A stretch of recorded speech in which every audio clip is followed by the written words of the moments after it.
আরে দাঁড়াও, 1.5 GB recharge যখন করেছো একটু কিছু জানো, অনেক তো এন্টারটেন হলে। নমস্কার বন্ধুরা। আচ্ছা বলো তো, সাপে কামড়ানোর পর তাকে অ্যান্টিভেনাম না দিয়েও রোজা কিভাবে তাকে বাঁচিয়ে দেয়?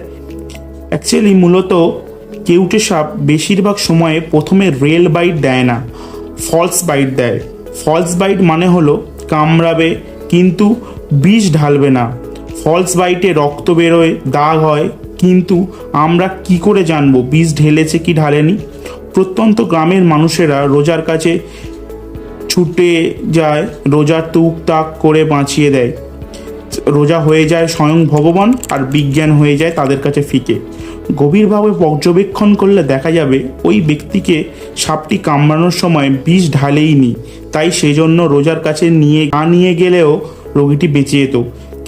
কিন্তু যদি কখনো কোনো সাপ রিয়েল বাইট দেয়, তাহলে ওই ব্যক্তিকে অ্যান্টিভেনাম ছাড়া কোনো কিছুর দ্বারাই বাঁচানোর কোনো উপায় নেই। প্রথমে অ্যান্টিভেনাম দিতে হবে, আবার 100 মিনিটের মধ্যে।